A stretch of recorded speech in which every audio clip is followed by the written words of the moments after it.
اعوذ باللہ من الشیطان الرجیم، بسم اللہ الرحمن الرحیم۔ دوستان مکرم، آج جو آپ سے گفتگو جس موضوع پہ کرنی ہے وہ ہے سورہ الانفال کا خلاصہ۔ سورۃ الانفال مدنی صورت ہے، اس کی 75 آیات ہیں اور 10 رکوعات ہیں۔ اس کا زمان نزول 2 ہجری غزوہ بدر کے فوراً بعد ہوا۔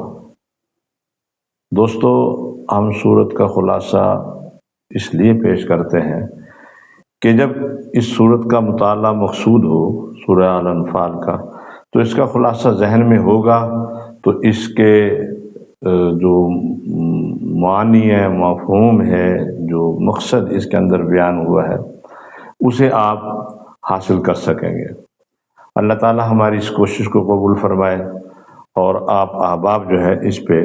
توجہ فرما لیں تو انشاءاللہ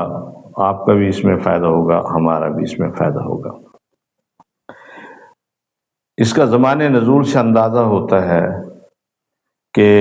رسول کریم صلی اللہ علیہ وآلہ وسلم کے صحابہ کرام پہ جس طرح کا ظلم و ستم مکہ کے مشرکین اور کفار نے روا رکھا ہوا تھا، کمال ہے ان جانسار صحابہ کا جنہوں نے صبر و سکون کے ساتھ تمام مشکلات کو برداشت کیا۔ دیکھیں، یہ کلمہ، یہ جس کی صحابہ نے پاسداری کی ہے، اس کو سامنے رکھتے ہوئے تو ایسے لگتا ہے کہ یہ شہادت گہے الفت میں قدم رکھنا ہے۔ لوگ آسان سمجھتے ہیں مسلمان ہونا۔ صحابہ کرام کا یہ 13 سال مکی زندگی کا جو دور تھا، اس میں جس صبر و سکون کے ساتھ آپ نے کفار اور مشرکین کے مشکلات کا سامنا کیا، وہ آج ہمارے لیے ایک ایسی چیز ہے کہ ہمیں کسی قسم کی مشکلات کا سامنا کرنے میں ایسی تکلیف نہیں ہوگی، کیونکہ ہمارے سامنے صحابہ کرام کی ایک زندگی موجود ہے، صحابہ کرام کا ایک طور موجود ہے، ایک ایسا انداز موجود ہے جنہوں نے انتہائی نامساعد حالات کے اندر دین اسلام کی ترویج اور اشاعت کے لیے کام کیا۔ رسول کریم صلی اللہ علیہ وآلہ وسلم کے یہ دین کی برکات تھیں، آپ کی دعوت کا اپنا ایک انداز تھا۔ صحابہ کرام کی جانثاری جو تھی اس کو کسی اللہ تعالیٰ کی خاص مدد و نصرت حاصل ہونے والی تھی۔ اتفاق یہ ہوا کہ مدینہ کا ایک قبیلہ خزرج کے 75 افراد جو ہے وہ مکہ آئے اور انہوں نے حضور سرور عالم صلی اللہ علیہ وسلم کی بیعت کی، اور بیعت کرنے کے فوراً بعد انہوں نے حضور صلی اللہ علیہ وسلم کو مدینہ آنے کی دعوت دی۔ تو یہ سارے واقعات پڑھنے سے آپ دیکھیں کہ جذبہ اگر دل میں موجود ہو، فکر دل میں موجود ہو دین کو پھیلانے کی، صحابہ کی تکالیف کا اب وہ جو ظلم اور ستم کفار مکہ نے ڈھایا ہوا تھا اس کے بادل چھٹنے والے تھے۔ ان افراد کی دعوت دینے کی دیر تھی کہ اللہ تعالیٰ کی خاص تائید اور نصرت سے حضور صلی اللہ علیہ وآلہ وسلم تیار ہو گئے کہ مدینہ کی طرف جا کے اور ان صحابہ کرام کی جمعیت کو اکٹھا کر کے پھر دین کی اشاعت کا کام ہمارے لیے بہتر ہو جائے گا، اور دین اسلام کی ترویج و اشاعت میں جو یہاں مشکلات درپیش آ رہی ہیں وہ ختم ہو جائیں گی، اور ہمارے لیے ایک اچھا ماحول اور ایک اچھا علاقہ ایریا ہمیں مل جائے گا، جس میں ہم ورک ایریا ہمارا جو ہے دین اسلام کے لیے وہ ایک مناسب شکل میں ہمارے پاس موجود ہو جائے گا۔ اشاعت اسلام کا کام جو 13 سال مکی زندگی میں مشکلات جو پیش آ رہی تھی، وہ چند مہینوں میں مدنی زندگی کے چند مہینوں کے اندر وہ پورا ہو گیا۔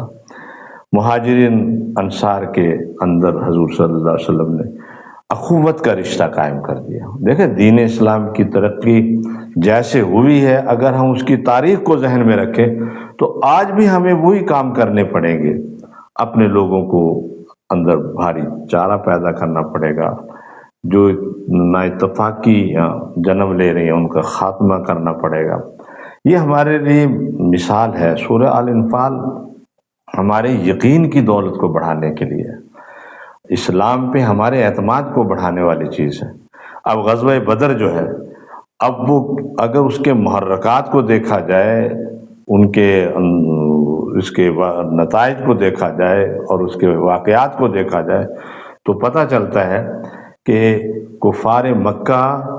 یہود و نصارہ، یہ سب دین اسلام کے خلاف جس طرح کی سازشوں میں ملوث رہے، پیارے آقا کریم صلی اللہ علیہ وآلہ وسلم نے کوئی ایسا طور طریقہ اختیار نہیں کیا جس میں کسی سے نفرت پیدا کی ہو، بلکہ مسلم غیر مسلم جتنے لوگ تھے مدینہ منورہ میں، سب کے اندر ایک بھائی چارہ کی فضا قائم کی اور سب کو اس بات پہ آمادہ کیا کہ مدینہ ہمارا وطن ہے، مدینہ ہمارا شہر ہے، اس میں ہم رہتے ہیں، اس کی حفاظت ہم سب کی ذمہ داری ہے، اس پہ جو بھی حملہ آور ہوگا ہم مل کے اس کا مقابلہ کریں۔ اس سے کیا ہوا کہ مسلمانوں کی اجتماعیت میں اضافہ ہوا، مسلمانوں کو عروج ملنے لگا۔ کفار مکہ کو یہ چیز برداشت نہیں ہو رہی تھی، وہ ہیلے بہانے تلاش کرتے تھے کہ کسی طریقے سے ہمارا کوئی مڈ بھیڑ ہو جائے، ہمارا کوئی جھگڑا کھڑا ہو جائے، ہم اسے بنیاد بنا کے مدینہ کے اندر موجود مسلمانوں کا خاتمہ کر دیں۔ وہاں مدینہ میں موجود دو عنصر ایسے تھے، دو پہلو ایسے تھے جن کے ذریعے وہ مسلمانوں کو پہ حملہ آور ہو سکتے تھے۔ ایک عبداللہ بن ابی تھا، جس کو اپنی چودراہٹ خطرے میں نظر آ رہی تھی۔ وہ چاہتا تھا کہ یہ کیا ہوا، میرے تو سارے خواب ادھورے ہو گئے، مدینے کی جتنی بھی پبلک ہے، عوام ہے، وہ تو سارے حضور صلی اللہ علیہ وآلہ وسلم کو اپنا لیڈر مان رہی ہے، آپ کی ذات کے اندر انہیں ایک اچھا رہنما دستیاب آ گیا تھا۔ انہوں نے پھر عبداللہ بن ابی کو کیا پوچھنا تھا؟ عبداللہ بن ابی کو یہ دکھ تھا کہ میرے خواب جو یہاں پہ غلبہ کے تھے، ایک بادشاہ کے جو میں خواب دیکھ رہا ہوں، وہ تو سارا تانا بانا جو ہے وہ ختم ہو گیا۔ دوسرے یہود تھے، ان کے اندر ویسے حسد کی بیماری تھی جس کی وجہ سے رسول کریم صلی اللہ علیہ وآلہ وسلم کے دین کے وہ دشمن بنے ہوئے تھے۔ اب یہ دو پہلو تھے جن کو ذریعے وہ مسلمانوں پہ حملہ آور ہو سکتے تھے۔ اب مکہ کی طرف سے آئے دن یہ زیادتیاں شروع ہو گئی کہ جیسے مدینہ کی چراگاہوں سے مسلمانوں کو مویشی ہانک کے لے جاتے تھے، تکلیف ہوتی تھی۔ رسول اللہ صلی اللہ علیہ وسلم کے پاس شکایت پہنچتی تھی کہ یا رسول اللہ، آج اتنے مویشی مکہ کے لوگ اٹھا کے لے گئے، آج اتنا نقصان ہو گیا، آج اتنا نقصان ہو گیا۔ تو رسول کریم صلی اللہ علیہ وآلہ وسلم نے بھی اپنے مدینے کی سرحد پہ اپنے حفاظتی دستوں کو بھیجنا شروع کر دیا تاکہ وہ مسلمانوں کی جو ہے حفاظت کرے۔ یہ شعبان المعظم کا مہینہ تھا کہ وہاں تجارت کے لیے ابو سفیان گیا ہوا تھا۔ حضور صلی اللہ علیہ وآلہ وسلم کے بارے میں بھی یہ خبریں ہو گئی تھی کہ مسلمانوں کے دستے جو ہے شاہراہوں پہ اب پہرا دے رہے ہیں، تو جو انہیں نقصان پہنچا رہا ہے تو جواباً ہمیں بھی نقصان پہنچا۔ ابو سفیان کو یہ خطرہ ہوا کہ کہیں میرے اس پہ قافلے پہ حملہ نہ کر دے محمد رسول صلی اللہ علیہ وسلم کے ساتھ۔ تو اس نے اپنے ایک دوست کو زمزم بن عمرو کو پیغام دے کے بھیجا مکے میں کہ آؤ میری مدد کے لیے آؤ، میرے قافلے پہ محمد کے دوست جو ہے نا وہ حملہ کر کے اسے نقصان پہنچا سکتے ہیں۔ تو رسول کریم صلی اللہ علیہ وآلہ وسلم نے تو اپنے ساتھیوں کے ساتھ ادھر نکلے تھے، 313 کی تعداد میں تھے، تو آپ کی طرف سے تو کوئی ایسی بات نہیں تھی، لیکن جو ہی وہ قاصد مکہ پہنچا تو ابو جہل کو موقع ملا کہ اب موقع ہے کہ سب کو ابو سفیان کے قافلے کے لٹ جانے کی خبر دے کر، جیسا کہ زمزم بن عمرو الغفاری نے ایک اپنے ایسا واویلا سا مچایا، ایک خاص خلیے کے ساتھ اپنی اونٹنی کے کان کاٹ کے اور اس طریقے کے ساتھ خون آلود ہو کے اعلان کیا کہ قافلے پہ حملہ کر دیا ہے، محمد کے ساتھیوں نے لوٹ لیا۔ تو مکہ کے لوگ خوب بھڑکے اور ایک بڑا قافلہ جو ہے وہ مسلمان یعنی مدینہ منورہ پہ چڑھائی کے لیے ابو جہل کی قیادت میں جو ہے وہ روانہ ہو چکا تھا۔ لیکن اب یہ قافلہ راستے میں تھا، انہیں اطلاع ملی کہ وہ قافلہ ابو سفیان کا قافلہ تو وہ تو تجارتی قافلہ جو ہے وہ تو مکہ پہنچ چکا ہے اور وہ بخیر و عافیت پہنچ چکا ہے. تو قافلے اس کے لشکر میں موجود سب لوگوں نے ابو جہل کو کہا کہ جس مقصد کے لیے ہم آئے تھے وہ تو ہمارا پورا ہو گیا، یعنی ابو سفیان کے قافلے کو بچانا تھا وہ تو. لیکن ابو جہل کے درمیان جو کچھ چل رہا تھا یا جو ساز باز مدینے میں موجود یہودیوں کے ذریعے انہوں نے جو سازشیں بنا رکھی تھیں، جو عبداللہ بن ابی کے ساتھیوں نے ان کو امیدیں دلا رکھی تھی کہ بس تم آؤ گے، یہ چند لوگ ہیں مدینے کے، یہ تمہارا مقابلہ نہیں کر پائیں گے اور مدینے پہ بھی تمہارا قبضہ ہو جائے گا، اور اس طرح محمد الرسول اللہ صلی اللہ علیہ وسلم کے پھیلائے ہوئے دین کو جو ہے تم آسانی کے ساتھ اس کا ختم کر سکتے ہو. لیکن رسول کریم صلی اللہ علیہ وآلہ وسلم نے ایک مجلس مشاورت قائم کی اور خوبصورت انداز میں، کیا بات ہے، پیارے آقا کریم صلی اللہ علیہ وآلہ وسلم کا انداز گفتگو، آپ کا انداز محبت، آپ کا کریمانہ انداز اپنے صحابہ سے مخاطب ہونے کا. آپ نے فرمایا بتاؤ اب کیا کرنا ہے. وہ تو اپنا ایک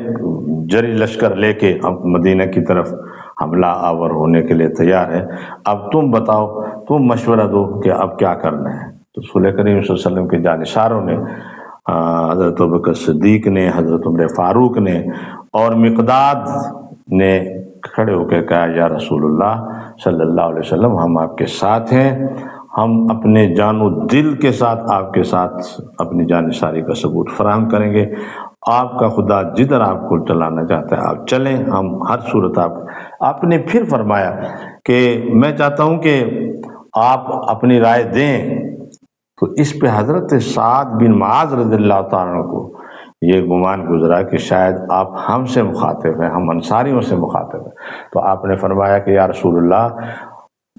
ہم شاید آپ ہم سے مخاطب ہیں. تو آپ نے فرمایا ہاں تم بتاؤ تمہارے کیا رائے ہے. آپ نے فرمایا کہ یا رسول اللہ ہر صورت ہم آپ کے ساتھ ہوں گے. اور ایمان و یقین کی یہ وہ خوبصورت فضا تھی کہ معمولی تعداد رکھنے والے اتنے بڑے قافلے کے ساتھ رسول اللہ صلی اللہ علیہ وسلم کی قیادت میں صف آرا ہونے کے لیے تیار ہو گئے. وہ ہے نا کہ فضائے بدر پیدا کر فرشتے تیری نصرت کو، فضائے بدر پیدا کر فرشتے تیری نصرت کو، اتر سکتے ہیں گردوں سے قطار اندر قطار اب بھی. رسول کریم صلی اللہ علیہ وسلم کے یہ جانسار صحابہ آپ کے ساتھ آپ کی نصرت و حمایت کے لیے کھڑے ہو گئے. اور آپ نے 17 رمضان مبارک کو جمعے کے دن بدر کے میدان میں سفارہ ہونے کے لیے جو رات گزاری، اس میں آپ اللہ تعالیٰ کی بارگاہ میں حمد و ثنا کرتے ہوئے اللہ تعالیٰ کی مد النصرت طلب کی. پھر اللہ تعالیٰ نے وہ مد النصرت اللہ تعالیٰ نے نازل فرمائی اور غزوہ بدر میں معمولی تعداد کے ساتھ کفار پہ آپ کا غلبہ آ گیا. تو اس صورت کے اندر اس غزوہ بدر کو اس لیے تفصیل کے ساتھ بیان کیا گیا کہ اس کے اندر صحابہ کے ایمان کی، صحابہ کے صبر کی، صحابہ کی جانشاری کی، صحابہ کرام رضوان اللہ تعالی علیہم اجمعین کے دینی خدمت کے جذبوں کی ایک ایسی تصویر بیان کی گئی ہے جو آج ہمارے لیے سوانح روح کا کام کر سکتی ہے. تو آئیں پیارے آقا کریم صلی اللہ علیہ وآلہ وسلم کے دین کو نصرت کے جذبے کے تحت قبول کرتے ہوئے ہم بھی اسی جانشاری کا ثبوت فراہم کریں اور دین اسلام کے لیے وسائل کی طرف نہ دیکھیں، تعداد کی طرف نہ دیکھیں، بلکہ اپنی بساط بھر کوشش کے ساتھ دین اسلام کی خدمت کریں. تو اللہ تعالی ہم سب کا حامی و ناصر ہو. میری آپ سے یہی گزارش ہے کہ جب بھی کسی صورت کا مطالعہ فرمائیں، ہم نے الحمدللہ 8 صورتوں کا جو خلاصہ ہے وہ آج مکمل کر دیا ہے آپ کے سامنے، اور ہم آپ سے یہ توقع رکھیں گے کہ آپ ان کا مطالعہ کرنے کے بعد، ان کے سننے کے بعد آپ جو صورت کا مطالعہ کریں گے تو انشاءاللہ یہ آپ کو بہت فائدہ دے گی. ہم انشاءاللہ اہم موضوعات کو علیحدہ موضوع بنا کے بھی آپ کے سامنے رکھیں گے. قرآن فہمی ہمارا مشن ہے، اس میں آپ ہمارا ساتھ دیجئے. اللہ تعالی ہمیں قرآن کی محبت دے. وہ زمانے میں معزز تھے مسلمان ہو کر، اور ہم خار ہوئے تارک قرآن ہو کر قرآن فہمی کو رواج دیں. قرآن فہمی اپنے بچوں میں پیدا کریں، اپنے دوستوں میں پیدا کریں. جہاں تک ہو اس قرآن سے یہ نور جو اللہ نے اپنے پیارے نبی پہ نازل فرمایا، اس کی روشنی میں ہمیں اپنے رہنمائی کا سامان پیدا کرنا چاہیے، رہنمائی حاصل کرتے ہوئے دین اسلام پہ چلنا چاہیے۔ وآخر دعوانا ان الحمد للہ رب العالمین۔